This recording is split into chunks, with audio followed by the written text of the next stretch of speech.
नमस्कार मित्रांनो, ठरलं तर मग या मालिकेच्या आजच्या भागात आता प्रियाचा जो काही खोटारडेपणा आहे तो सायली अर्जुन समोर स्पष्टपणे उघड होणार आणि मैना आणि सदाशिव यांचीच ती मुलगी आहे हे सुद्धा सायली अर्जुनला समजणार. आता नेमकं कसं कसं आणि काय काय घडतं हे सगळं जाणून घेऊया आपल्या आजच्या या व्हिडिओमध्ये.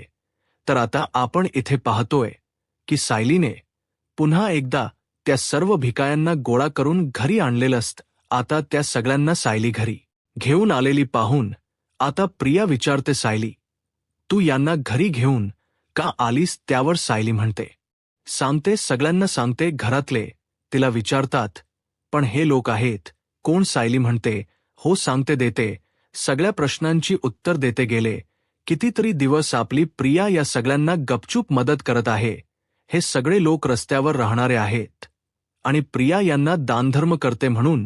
मग प्रिया जर एवढं पुण्याचं काम करते तर हिच्या हातून आणखीन एक खूप मोठं पुण्य घडवून आणावं असं माझ्या मनात आलं आणि म्हणून मी यांना घरी आणलं. आता घरचे सगळे जण सायलीकडे आश्चर्यचकित होऊन बघतात. सायली म्हणते, मला माहिती आहे मी काय बोलतीये हे तुम्हाला कोणालाही कळलेलं नाहीये. मी एक्सप्लेन करते. बघा, सगळ्यात मोठं पुण्य कोणतं? एखाद्याला पोटभर खाऊ घालणं हे जगातलं सगळ्यात मोठं पुण्य असतं. प्रिया या सगळ्यांना पैसे देऊन पुण्य तर करते, पण जर तर प्रियाने एखाद दिवशी स्वतःच्या हाताने खाऊ घातलं यांना, ते सुद्धा स्वतः बनवून, तर हिच्या पदरात किती बरं पुण्य पडेल. म्हणूनच मी या लोकांना घरी आणलं. आणि आता प्रिया, तू स्वतःच्या हाताने स्वतः स्वयंपाक बनव आणि तू या सगळ्यांना स्वतःच्या हातांनी वाढ आणि यांना सगळ्यांना खाऊ घाल. तुला एवढं पुण्य मिळेल की तुला काय सांगू.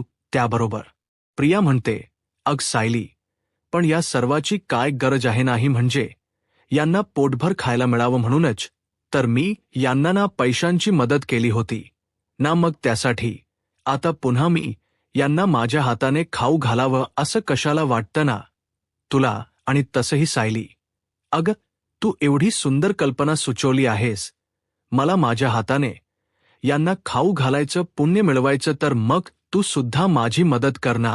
आपण दोघे मिळून पुण्यपदरात पाडून घेऊ.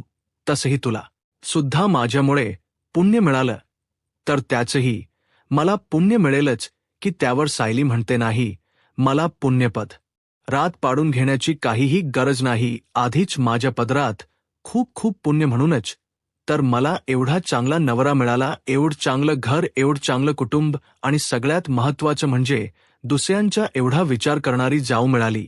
बरं, आता तू स्वतःच्या हाताने या लोकांना करून खाऊ घाल अश्विन भाऊजींना, तर खूप आवडेल भाऊजी. त्यावर अश्विन हसतो. मग सायली ही लगेचच म्हणते, अहो आपलं थोडं काम आहे, आपण जाऊन येऊया का? पटकन आई, आम्ही जाऊन येतो. त्याबरोबर आता लगेचच कल्पना म्हणते, अग सायली, कशाला? तू बाहेर जातेस नाही म्हणजे तन्वी स्वतःच्या हाताने स्वयंपाक बनवणार आहे, तर जरा तू सुद्धा घरीच थांब ना. नक्की तन्वी काय दिवे लावते, म्हणजे काय स्वयंपाक उत्तम बनवते, तो तुलाही पाहता येईल, म्हणजे कळत ना मला काय म्हणायचं ते. तशी सायली हसते आणि नजरेनेच कल्पनाला खुणावते, आम्हाला बाहेर जाणं गरजेचं आहे. त्याबरोबर आता सायलीचे ते डोळ्यांनी खुणावणारे इशारे प्रियाने पाहिलेले असतात. मग प्रिया लगेचच म्हणते, अग सायली थांब, अन्न घरीच, माझ्या हातचे 2 घास तू सुद्धा खा. सायली म्हणते, अगं तू स्वयंपाक बनव आणि या लोकांना खाऊ घाल, तोपर्यंत मी आणि हे जाऊन येऊच. आमचं काम जरा महत्वाचं आहे, नाहीतर तू एवढं चांगलं पुण्याचं महत्वाचं काम करताना मी नक्कीच आवडीने आवर्जून घरी थांबले असते. पण काय सांगू तुला, खरंच जाणं गरजेचं आहे आणि कामही तितकंच महत्वाचं आहे, म्हणून येते. हा, मी येईन की पुन्हा तू बनवलेला स्वयंपाक खायला. मी लवकरच. बर, चल चल चल, उशीर होतोय, आता निघायला हवं असं म्हणत सायली आणि अर्जुन तिकडं निघून जातात. त्यानंतर आता प्रिया स्वयंपाकघरात स्वयंपाक बनवायला जाते, तर घरातले बाकीचे सगळे लोक आता हॉलमध्ये बसलेले असतात. सगळ्यांनाच आता टेन्शन आलेलं असतं की प्रिया नक्की काय स्वयंपाक बनवणार आणि स्वयंपाकघराची मुळात काय वाट लावणार. पूर्णा आजी ह्या म्हणत असतात, देवा स्वयंपाक घराचं रक्षण कर. तर आता कल्पना ही म्हणत असते, आता आपणच बघूया ही काय दिवे लावते. ते तर इकडे प्रिया ही आता स्वयंपाक घरात आलेली असते. मनातल्या मनात प्रियाला सायलीचा खूपच जास्त राग आलेला असतो. ती म्हणत असते, सायलीने ना मुद्दामून हे सगळं केलंय हिला, आणि अर्जुनला महत्वाच्या कामासाठी बाहेर जायचंय म्हणजे नक्कीच यांना माझ्याच विरोधात काहीतरी पुरावे गोळा करायला जायचे असतील, आणि मी यांचा पाठलाग वगैरे करू नये यासाठी मुद्दामून यांनी मला घरामध्ये कामात गुंतवून ठेवलंय. पण हे सायली, अर्जुन असं कसं काय वागू शकतात? मी या लोकांना पैसे दिले तर दिले, आता वरून स्वतःच्या हाताने मला यांना करून खाऊ सुद्धा घालावं लागतं. शीट, माझं नशीब. आता स्वतःच्या नशिबाला दोष देत असते. तर इकडे अर्जुन सायलीला म्हणत असतो, बायको आधी तर आपण त्या बाईच्या घरी जाऊया जिकडे म्हणजे त्या सदाशिव आणि मैनावतीने त्यांच्या मुलीला बबलीला विकलं होतं. आता आपल्याला तिथपासूनच पुन्हा सर्व शोध सुरू करावा लागेल. त्यानंतर सायली आणि अर्जुन आता पुन्हा एकदा त्या बाईकडे आलेले असतात आणि ते त्या बाईला विचारू लागतात बबलीबद्दलची माहिती. ती बाई म्हणते, साहेब, मी तुम्हाला आधीच बबली बद्दलची सगळी माहिती दिलेली आहे. अजून मी तुम्हाला काय सांगू? माझ्याकडे आता आणखीन तुम्हाला सांगण्यासारखी कुठलीही माहिती नाही. बबली 4 वर्षांची होती तेव्हा ती इकडे माझ्याजवळ आली होती. त्यावर अर्जुन म्हणतो, बबलीचा काही खोटो वगैरे आहे का तुमच्याकडे? त्यावर मग आता ती म्हणते, खोटो हो साहेब आहे ना, म्हणजे जेव्हा ती पळून गेली तेव्हा मी लोकांना ना तिचा खोटो दाखवून तिला शोधत होते.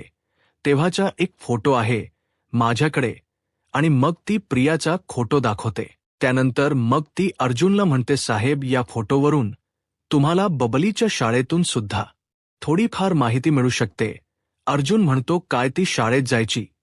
त्यावर मग आता लगेचच ती बाई सांगते की हो, म्हणजे नंतर नाही ना, मी तिला शाळेच्या कपड्यांमध्ये पाहिलं होतं. मागच्या बाजूला एक शाळा आहे बघा, तिकडे पाहिलं होतं मी तिला. म्युन्सिपालिटीची शाळा आहे बघा ती. त्याबरोबर सायली म्हणते, म्युन्सिपालिटीची शाळा? हो, मी आणि प्रिया सुद्धा म्युन्सिपालिटीच्या शाळेत होतो. की पाठचीच शाळा होती ती सुद्धा? अर्जुन म्हणतो, ठीक आहे, मग आपण आता तुमच्या शाळेत जाऊन माहिती गोळा करू. त्यानंतर सायली आणि अर्जुन हे तिकडन आता शाळेकडे येतात. आता शाळेत आल्यावर शाळेच्या मुख्याध्यापकिकांना ते रिक्वेस्ट करतात की आम्हाला 2001 सालामध्ये ज्या मुलांचे ॲडमिशन झाले होते त्यांचे सगळ्यांचे ॲडमिशन फॉर्म बघायचेत. मग आता ती जुनी फाईल ती प्रिन्सिपल त्यांच्याकडे शोधून आणून देते आणि त्यांना म्हणते की यामध्ये सर्व मुलांच्या डिटेल्स आहेत. मग अर्जुन आणि सायली आता शोधाशोध करायला सुरुवात करतात आणि त्यामध्ये शोधत असताना आता त्यांना सायलीचा ॲडमिशन फॉर्म सापडतो ज्यावरती सायलीचं नाव असतं. सायलीचा खोटो असतो, पण तो फोटो जरा खराब झालेला असतो. मग आता ते दुसरी पूर्ण फाईल शोधायला लागतात. तर त्यामध्ये त्यांना आता प्रियाचा ॲडमिशन फॉर्म सापडतो ज्याच्यावरती प्रियाचं नाव असतं, प्रिया मधुकर पाटील असं. पण त्याच्यावरती आता तिथे प्रिया म्हणून जो फोटो असतो तो बबलीचा फोटो असतो, आणि बबलीचा फोटो सायली अर्जुनला आत्ताच त्या बाईने दाखवलेला असतो. मग सायली अर्जुन ओळखतात आणि त्यांच्या लक्षात येतं की याचा अर्थ बबली हीच खरी प्रिया आहे, म्हणजे प्रिया ही सदाशिव आणि मैनावती यांची मुलगी आहे. आता सायली म्हणत असते, अच्छा, याचा अर्थ सायली म्हणते, म्हणजे प्रिया ही खरी तन्वी नाहीये, तर प्रिया ही खरी बबली आहे, आणि बबली ही सदावर्ती आणि मैनावतीची मुलगी आहे. नाही, याचा अर्थ प्रियाने आपल्याला सगळ्यांनाच फसवलंय. आता आपण एक काम करूया. हो, आता आपण ना त्या सदाशिव आणि मैनावतीकडे जाऊया आणि त्यांच्या खोटारडेपणाना त्यांच्याच अंगलट आणूया एकदा. का त्यांच्या अंगलट सगळे येतं असं त्यांना वाटलं ना की ते बरोबर खरं बोलतील. सायली म्हणे, असं म्हटल्यावर अर्जुन म्हणतो, ते कसं? सायली म्हणते, तुम्ही ती गोष्ट ऐकलीच असेल ना, एक व्यक्ती एक माकडाचं पिल्लू घेऊन चाललेली असते, कारण ते माकडाचं पिल्लू पाण्यामध्ये भिजत असतं. मग तिथे माकडाचं पिल्लू हाताला धरून बाई चाललेली असते, आणि अचानक पाणी त्या माकडाच्या पिल्लाच्या पायांच्या वर जायला लागतं. मग ती त्या माकडाच्या पिल्लाला उचलून घेते. बघता बघता पाणी त्या बाईच्या छातीजवळ येत असतं. ती बाई त्या माकडाच्या पिल्लाला वरती उचलून धरते आणि दोन्ही हात वर करते जेणेकरून पिल्लू पाण्यामध्ये बुडू नये. पण जेव्हा पाणी तिच्या नाकातोंडाच्या वर जातं तेव्हा ती स्वतःचा जीव वाचवण्यासाठी त्या पिल्लाला पायाखाली धरते आणि स्वतःचा जीव वाचवते. त्यावर अर्जुन म्हणतो, याचा काय संबंध बायको सायली? म्हणते, सदाशिव आणि मैनावतीचं सुद्धा त्या माकडासारखंच आहे. स्वतःचा जीव वाचवण्यासाठी ताबडतोब ते प्रियाची साथ सोडतील आणि आपल्याला खरं सांगतील. आपण आता त्यांच्याकडे जाऊन त्यांना धमकवायचं, घाबरवायचं की प्रिया तर ऑलरेडी तुरुंगातनं जाऊन आली आहे आणि आम्ही तिला पुन्हा तुरुंगात घालवू शकतो. आम्ही तिच्यावर जी तिची जुनी केस आहे त्याच्यावरूनच पुन्हा नवीन केस उभी करू शकतो. पण तुमचं काय? तुम्ही खरं सांगा, नाही तर उगाचच्या उगाच प्रियाला वाचवण्याच्या नादात तुम्ही दोघं सुद्धा लटकाल. एकदा का आपण त्यांना अशी धमकी दिली की त्यानंतर ते दोघंही पोपटासारखं तोंड उघडतील. मला माहिती आहे. अहो, रक्षाबंधनच्या वेळी आठवतं ना तुम्हाला? त्यांच्या तीनही मुली आपल्याकडे आल्या होत्या पैशांसाठी. ते सगळेच किती हापलेले आणि हावरे आहेत. पैशांसाठीच तर त्या मुलींनी माझं औक्षण केलं होतं ना. मग आता आपण सदाशिव आणि मैनावतीला हे सांगू की तुम्हाला वाचवायला प्रियाही नसेल, कारण प्रियाला तेव्हा आम्ही तुरुंगात घालवलेलं असेल. अर्जुन म्हणतो, बघूया प्रयत्न करून. आणि मग ते सदाशिव आणि मैनावतीच्या घरी जायला लागतात. तर तोपर्यंत इकडे आता प्रियाला स्वयंपाकाला लावलेलं असतं. आता कल्पना प्रियाला सांगते, चांगला सागर संगीत पंचपक्वान्नांचा स्वयंपाक कर. त्यावर पूर्णा आजी सुद्धा म्हणते, हो, सुभेदारांना साजेल, शोभेल असा स्वयंपाक कर. प्रिया म्हणते, हो हो, तुम्ही काही काळजी करू नका. प्रिया आता मनातल्या मनात म्हणत असते, या म्हातायांना काय जातं, सागर संगीत स्वयंपाक कर म्हणायला निघायचं आहे तेवढा जीव माझाच निघणार आहे. मला तिकडे तंगड्यात तोड करायची आहे. मला तिथे स्वयंपाक घरात राबायचं आहे. यांना काय जाते, हे असं कर, ते तसं कर म्हणायला पूर्णा आजी म्हणते, प्रिया कसला विचार करतीयस? प्रिया म्हणते, काही नाही, स्वयंपाकात काय काय बनवायचं ना त्याचाच विचार करतीये. म्हणजे मी म्हणत होते, या बिचायांसाठी मी ना मस्तपैकी डाळ भात, पोळ्या भाजी आणि काहीतरी गोडाचं सुद्धा करते. काय म्हणतेस तू आई? त्यावर कल्पना म्हणते, वा, छान, उत्तम, बनव. हा सर्व स्वयंपाक, पण बनवलेला स्वयंपाक वाया जाणार नाही याची सुद्धा काळजी घे, खाता आला पाहिजे. त्यावर प्रिया म्हणते, आई, अगं असं का बोलतेस तू? त्यावर मग कल्पना म्हणते, अगं म्हणजे भरपूर जास्त स्वयंपाक बनवू नको, खाऊन संपेल एवढंच कर, असं माझं म्हणणं होतं. आणि मग लगेचच आता प्रिया ही जेवण बनवायला लागते. आता इकडे अश्विन स्वतःच्या बायकोला एवढं पहिल्यांदाच स्वयंपाक घरात राबताना पाहत असतो आणि त्यामुळे त्याला प्रियाचं खूप जास्त कौतुक वाटत असतं.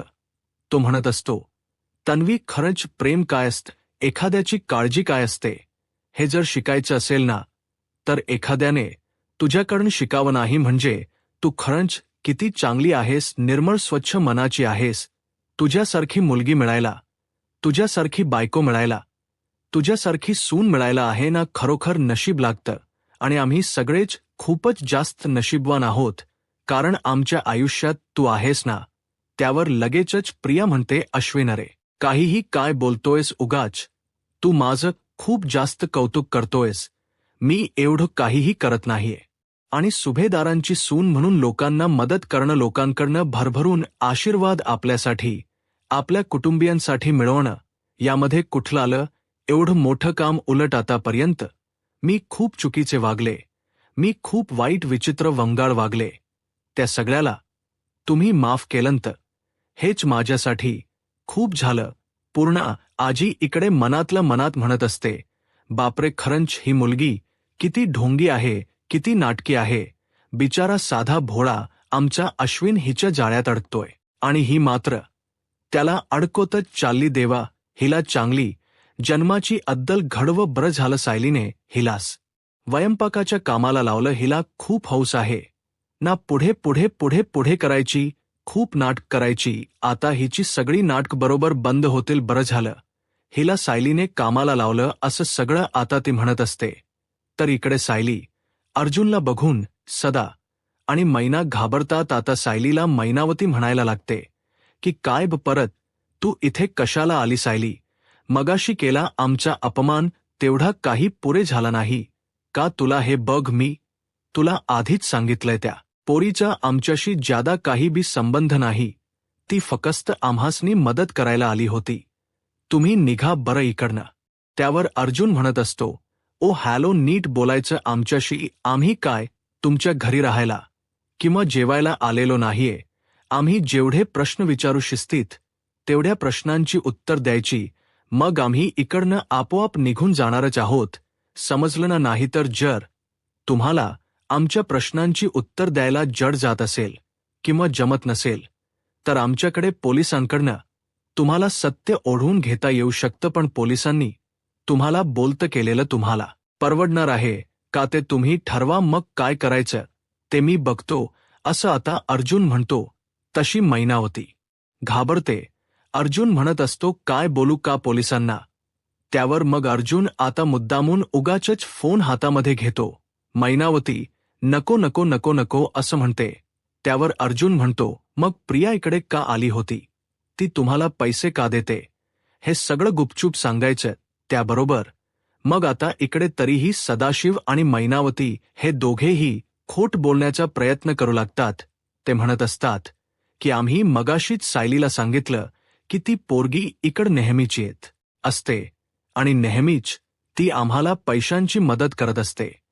ती बिचारी पोर खूप चांगली आहे, तिला खरंच सगळ्यांची खूप काळजी आहे. रस्त्यावर भीक मागताना आम्ही तिला दिसलो आणि म्हणून तिने आमची मदत केली, त्या व्यतिरिक्त आणखीन काही नाही. सायली, मगाशी सुद्धा आम्ही तुला हेच सगळं सांगितलं होतं. पुन्हा पुन्हा आमच्या दारात येऊन पुन्हा पुन्हा आम्हाला तेच प्रश्न विचारून तुला दुसरं काही बी कळणार नाहीये. त्या पोरीचे आमच्यावर लय म्हणजे लय उपकार झाले.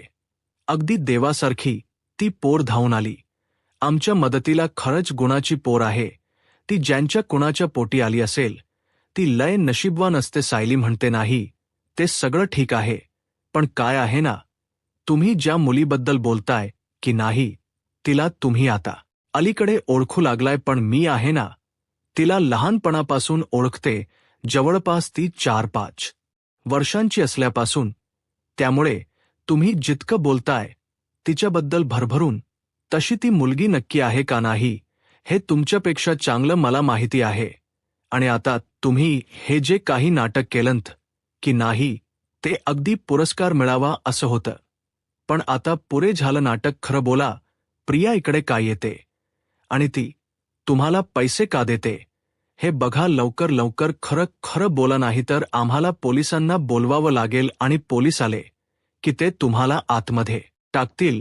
मग खडी खोडत बसा, चक्की पिसत बसा आणि तिथेच आतमध्ये बसून प्रियाच्या नावाचे गुणगानही गा. आणि हो, आणखीन एक महत्वाची गोष्ट सांगायची राहिली. तुम्ही जर तुरुंगात गेलात ना, तर मात्र प्रिया तुम्हाला तिकडे सोडवायला येऊ शकणार नाही, कारण तुमच्या आधी आम्ही प्रियाला तुरुंगात घालवणार आहोत. काय ना, प्रियाने गेल्यावेळी जे काही फ्रॉड वगैरे केले होते ते सगळे आमच्या हाती लागलेलेत आणि पुराव्यांच्या अभावी आम्ही प्रियावरची जी पहिली त्या विलास नावाच्या एका माणसाची मर्डर केसची जी काही फाईल होती, आम्ही तीच ओपन करू आणि तिला त्याबद्दलच जेलमध्ये घालू. आता तुम्ही ठरवा तुम्हाला काय करायचं ते. तर इकडे घरात बाकीचे सगळे प्रियाचा स्वयंपाक बघून काळजीतच पडलेले असतात. मग पूर्णा आजी भरपूर वेळ झाल्यावर प्रियाला म्हणते, तन्वी, स्वयंपाक झाला की आणखीन वेळ लागेल? लोक भुकेने तुझी वाट बघून बघून दमली म्हणून विचारते. कारण काय आहे, आजपर्यंत सुभेदारांच्या घरात कुणीही कसलीही वाट पाहिलेली नाहीये. त्याबरोबर आता कल्पना सुद्धा प्रियाला विचारते, तन्वी, काय तुला काही मदत लागेल का? येऊ का मी मदतीला? नाही म्हणजे एकटीनेच सगळं करतीयस, एकटीवर तुझ्यावर भार पडत असेल ना म्हणून म्हणते. आता मुद्दामच खरंतर कल्पना हे बोललेली असते तर लगेच अश्विन म्हणतो, नाही, मॉम नको, माझी बायको सगळं व्यवस्थित मॅनेज करेल. तुझ्या मदतीची तिला गरज नाहीये. ती हुशार आहे. त्यावर कल्पना म्हणते, हो ते तर दिसतच आहे की करू दे. तिला एकटीला काय करायचं ते करू दे. तन्वी, मी आहे इथे, काही गरज लागली तर सांग ब्र. मला अश्विन म्हणत असतो. तन्वी, छान वाटतंय म्हणून सांगू. तुला एवढं काम करताना बघून मला ना तुझा खूप अभिमान आहे. मला खूप कौतुक वाटतंय. तुझं तर दुसऱ्या बाजूला आता प्रिया म्हणू लागते हो ना. मला सुद्धा तुमच्यासाठी एवढं सगळं करताना खूप छान वाटतंय. अश्विन मनात तर प्रियाला काळजी वाटत असते की तिकडे सायली, अर्जुन, सदाशिव आणि मैनावतीला काय विचारत असतील, तर इकडे आता सदा आणि मैना सायलीला आणि अर्जुनला सगळं सत्य सांगून टाकतात की प्रिया ही आमची मुलगी आहे आणि आम्ही हे सत्य कुणाला सांगू नये. यासाठी ती दर महिन्याला आम्हाला पैसे देते. आम्ही तिच्याकडनं पैसे घेतो आणि आम्ही आमचं तोंड बंद ठेवतोय. आता हे ऐकून सायली, अर्जुनच्या पायाखालची जमीनच सरकते. त्यांना खूप मोठा धक्का बसतो आणि ते आता ठरवतात की बास आता. प्रियाचा खोटारडेपणा आणखीन नाही खपवून घ्यायचा. आता सगळ्यांच्या समोर लवकरात लवकर सत्य आणायचंच. आता पुढे काय होईल हे पाहायला आत्ताच माझा महाराष्ट्र या यूट्यूब चॅनलला सबस्क्राईब करा. धन्यवाद.